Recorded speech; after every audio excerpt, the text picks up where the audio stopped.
Welcome to rSlash Offmychest, where OP's dad gets killed by an adult toy. Our next Reddit post is from Current Rub.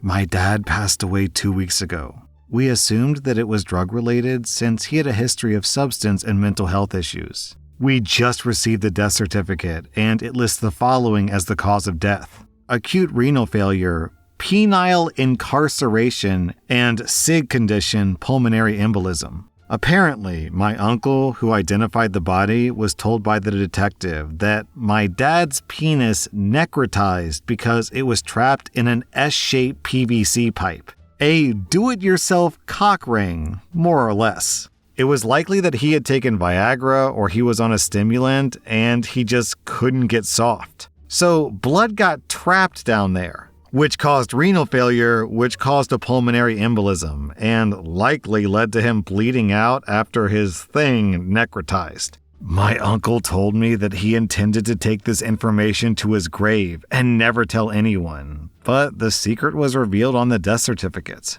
Everyone who knew my dad was aware of his trouble and his issues, and they likely just assumed that it was a drug overdose. I'm sure there were drugs in his system, but we haven't received the toxicity reports. I had been operating under the assumption that my dad killed himself with drugs for almost 2 weeks. I was so mad and frustrated and had recurring anxiety. I'd never cried so hard in my life or experienced so many competing emotions. But finding this out just leaves me confused. It's like something that should have been written as a twisted joke in a comedy. Knowing that it was an accident has removed some of the complicated feelings and questions that come from a family member committing suicide. But this still feels like a drawn-out and slow suicide to me. I can't make sense of it, and I doubt that I ever will. My siblings and I have tried to find the humor in it, that he died doing what he loved, or something to that effect. But it's still a pointless and unnecessary death.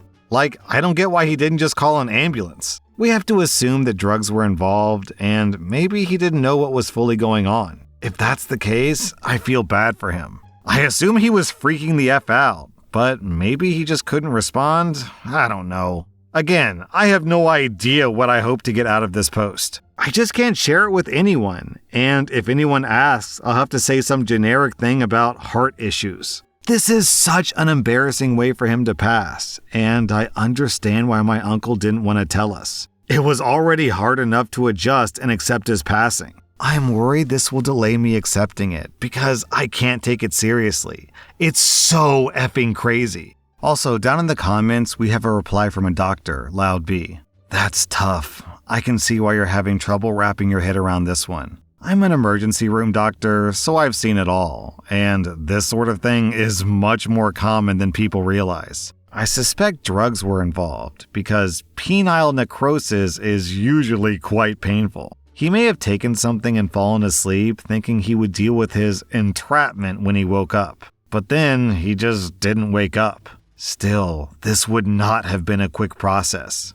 Our next Reddit post is from Lace. I'm a 21-year-old woman, and I was in a coma for 3 days, which were awful since I kept having a recurring nightmare for those 3 days. I woke up, and in less than 24 hours, I was once again in a coma. But this time, it felt different. Obviously, I didn't know that I was in a coma. It was the opposite, actually. In this coma reality, I left the hospital that day. I went back to studying and I graduated. I met my husband and we had 2 daughters. I lived this whole reality day by day. I'm not sure how to explain it. It felt so real. I was in such a dark place that led me to the coma, but in this coma reality, I overcame everything. It was very hard, but I did it. It's really strange. I don't really have the words to explain the feelings that I'm feeling right now. I'm grieving people that have never existed. I lost my career, my whole life. Anyways, I was around 50 years old and at my oldest daughter's wedding. My daughter came to me and told me that I didn't belong with them and that I should go back to where I came from. I was so confused. It happened all so fast. I got pushed from that coma reality by an external force to actual reality, and it was so painful. I'm just really lost now because I don't know who I am anymore. I'm just confused, and memories from the current lifetime seem so far away, and I just want to go back there. I've had dreams that felt real before, but never this deep. Down in the comments, we have this reply from Cacate. This is ICU psychosis. My mom had it. Up to 25% of comatose people get it. Some people are abducted by aliens. Others are experimented on. My mom experienced being kidnapped and held as a sex slave. She still has PTSD from an event that technically never happened.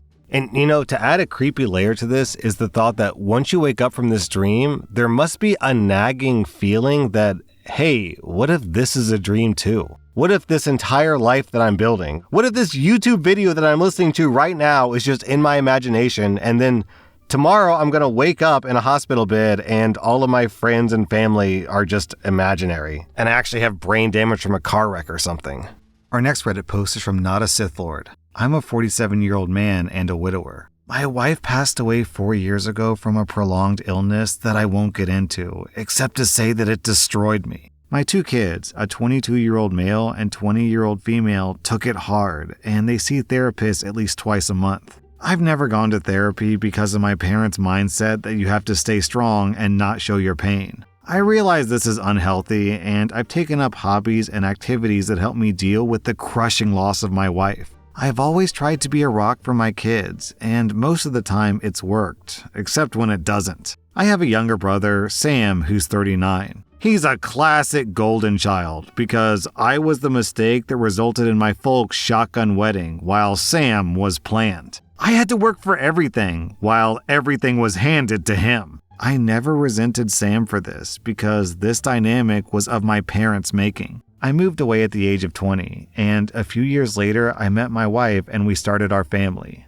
Then she died. I never found anyone to connect to. Sure, I've had the occasional hookup, but nothing romantic. Now to the story. Sam came over last night interrupting my game night, which I didn't mind. What I did mind was him getting into my liquor cabinet and starting in on a bottle of Jack Daniel's Sinatra Select whiskey. Out of curiosity, I looked this up, and I'm seeing a pretty significant range here, but it looks like these can go anywhere between $150 to $10,000. My wife had gotten that bottle for me because she knew that I loved good whiskey. Sam drank nearly a third of it before I found out and berated him for it, telling him to put it back. Sam said, "Your wife had good taste. You're lucky I never tasted her when I had the chance." Everyone went silent in shock. I felt myself go numb. Next thing I knew, he was on the floor and I was mercilessly pounding on him. My friends dragged me off.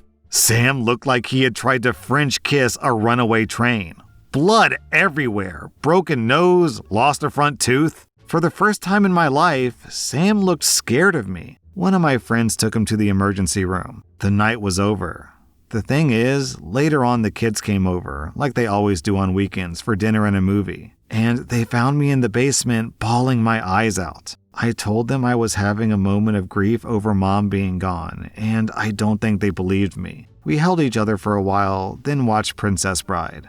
I accept what I did was wrong, but I don't care. I'll take what punishment comes if Sam presses charges. I just don't care. I know my parents will be twisted up about this, and so will Sam's wife, but I don't care. The only thing I care about is my kids, and they're moving on with their lives. I get that I'm the butthole. I just wanted to vent. OP, I wouldn't even begin to feel bad. Some words are just fighting words, and yeah, them's fighting words. Our next reply is from Brennan Lewid. In 2015, I was struggling big time with my mental health. I won't go into details, other than to say that one night, I decided that my life wasn't important, and I tried to end it. My amazing roommate took me to urgent care, where my life was saved. From there, I was sent involuntarily to a behavioral health center. I was super young and vulnerable. I just turned 19, and I had no idea how to navigate the healthcare system. And I didn't want my parents to know, so I was on my own. The doctors and police who sent me to the facility promised that it took my insurance. In hindsight, I should have checked at the facility, but I didn't know better. Eventually, I did tell my parents. I was released, dropped out of college to heal with my family, and that was when my parents told me that the bill for both my ER visit and the facility had arrived. That's when I learned that the facility either didn't take my insurance or covered very little.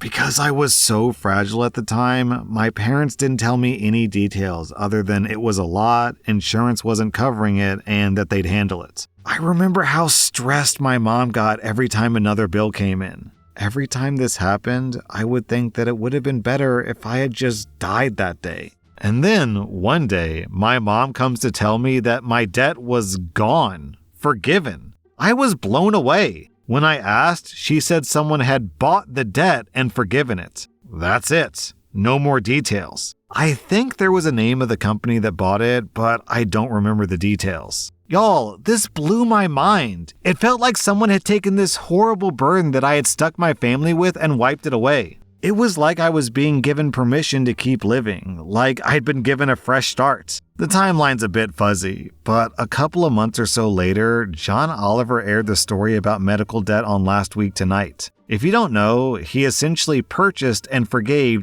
$15 million of medical debt. I wanted to cry. Obviously, I have no idea if it was him or some random stranger. Part of me wants to know because whoever did that gave me a fresh start. I got my first job, went back to college, and now I'm married and just had my first kid. No matter who did it, I'm forever grateful. They literally changed my life. Our next Reddit post comes from Newsock. I'm a 29-year-old man, and I've been married to my wife, who's 26 for 4 years. We've been together for 6. We have 2 kids together, a 3-year-old and an 8-month-old, both girls. I was getting our baby down for a nap when I heard the front door slam and some yelling outside. I put our baby in her crib and I ran downstairs, and when I got outside, I saw my wife was screaming and going feral on a man that I'd never seen before. She was on top of him and just scratching and punching him in the face while our toddler was crying in the yard. I pried her off the man, grabbed our daughter, and brought them both inside, then called the cops. When the cops came, they asked my wife what happened. Apparently, my wife was doing dishes and watching our daughter play in the front yard. And then this man came and tried to get our daughter to walk towards the fence. Then he opened our gate, and that's when my wife slammed the front door open and I heard the yelling. The thing is, my wife isn't a big lady. She's about 5'3" and decently petite, probably 140 pounds. And she got that grown man on the ground and was beating the absolute stuffing out of him. I know that it was an adrenaline rush and maternal instincts, but now I'm scared that my wife can beat me up. To be clear, fear isn't the word that I should have used. I'm in awe of her strength, ferocity, and love for our children and family. I love my wife so much, and I'm so lucky to have her, and also it's pretty hot. It was just incredibly jarring having to pry my wife off a man and seeing her hands and nails bloody because she clawed his face like a feral cat. It was uncomfortable seeing a grown man laying there crying, begging her to stop. OP, sounds like your wife was in a fight or flight situation and she chose to throw hands. That was r/Offmychest, and if you like this content, check out my podcast where I publish the exact same episodes. Also, hit that subscribe button because I put out new Reddit episodes every single day.